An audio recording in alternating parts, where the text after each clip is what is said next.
On the 12th of May 2016, 33-year-old Samantha Broberg boarded the Carnival Liberty cruise ship at a port in Galveston, Texas.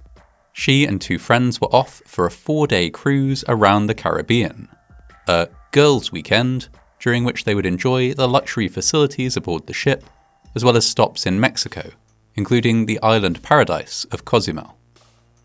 At the end of the weekend, the ship would return to Galveston. The Carnival Liberty was indeed a luxurious ship to be sailing on. It has 13 decks and capacity for just under 3,000 passengers as well as 1,100 crew.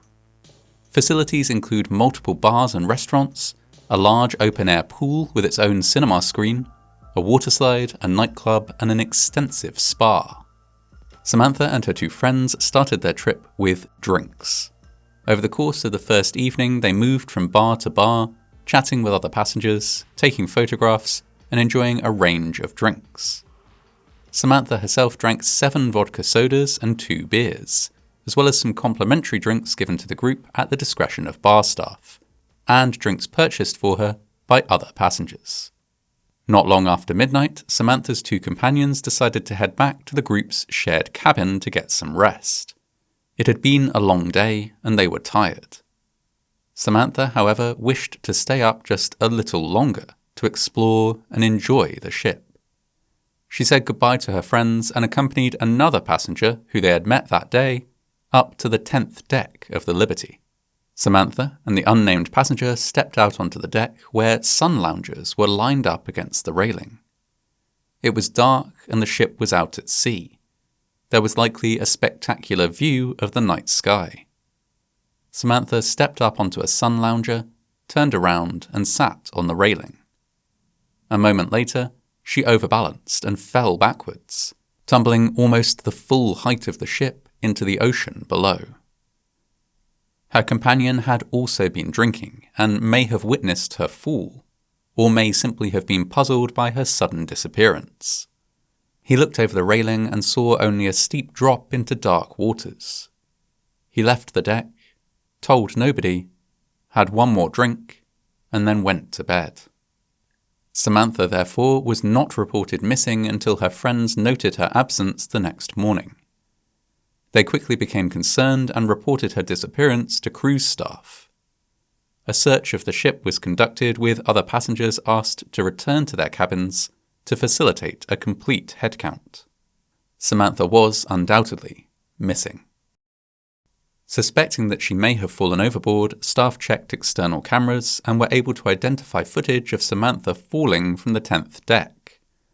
Only now, more than 12 hours after her fall, was the Coast Guard notified and a search launched.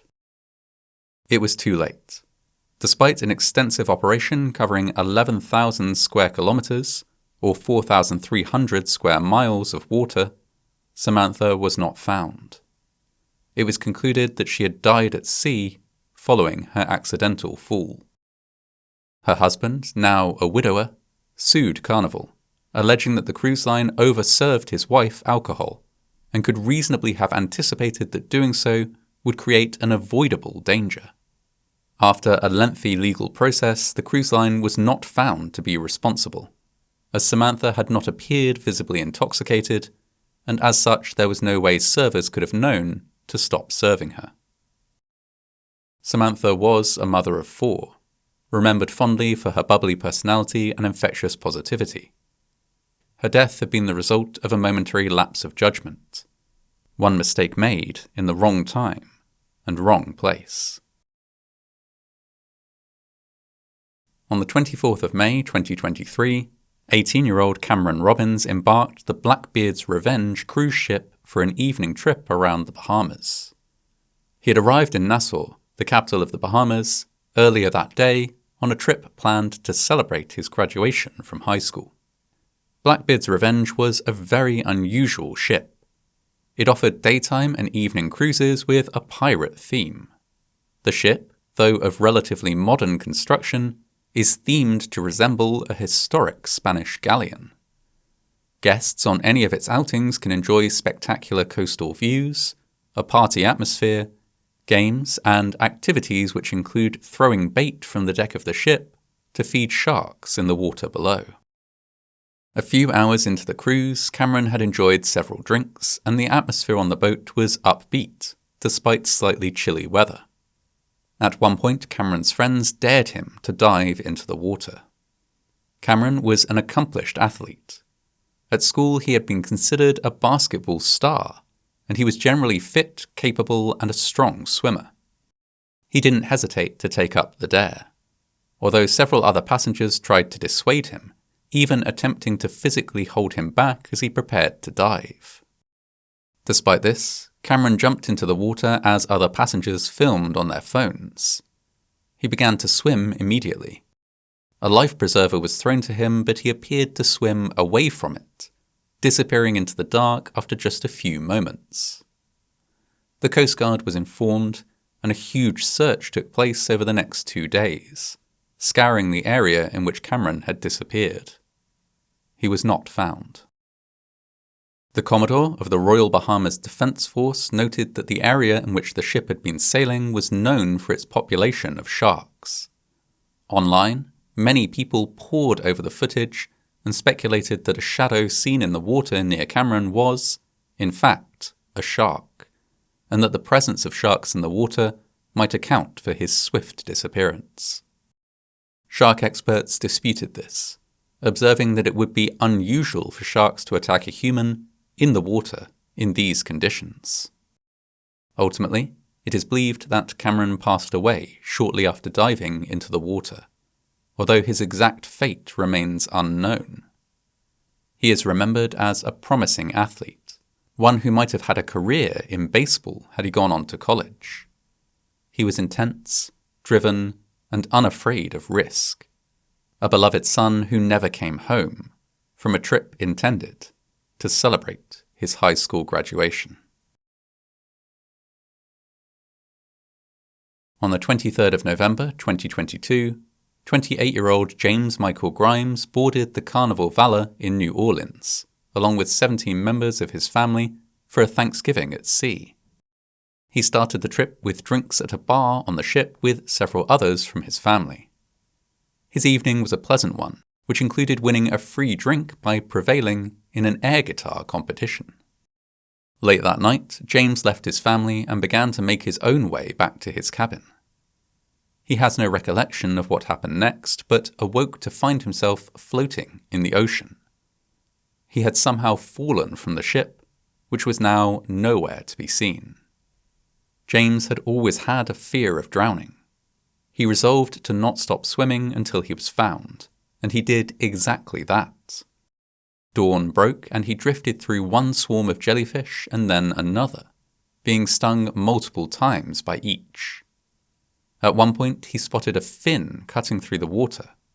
A moment later, something he took to be a shark brushed past him, and he kicked out at it as hard as he could. Whatever it was, it did not return. Meanwhile, on board the ship, more than 12 hours after he had fallen into the water, his family realized that James was missing and raised the alarm. A search operation began. At this time, James was still swimming. He kept himself afloat for almost an entire day. As night began to fall again, he spotted a ship and swam towards it. Miraculously, he was able to attract the attention of someone on board, who threw him a life preserver. Waves and currents in the water, however, prevented him from actually reaching it. The Coast Guard was called to the scene and eventually scooped James from the water using a basket suspended from a helicopter. He was taken to hospital where, despite severe sunburn, multiple jellyfish stings, and acute exhaustion, he made a full recovery. James's story had a happy ending. He was reunited with his family with no long-term harm. However, few stories of passengers falling overboard from cruise ships end in this way. Globally, 1 or 2 people fall from a cruise ship each month. Only around 1 in 5 of these people are ever seen alive again. These numbers, while alarming, must be viewed in context. With over 2 million people taking a cruise each month, falling overboard is extremely rare. Some cruise lines insist that no passenger has ever fallen overboard from their cruises without intoxication, unsafe behaviour, or foul play by another person being a factor. The technology used to detect and respond to a passenger overboard is also improving year on year.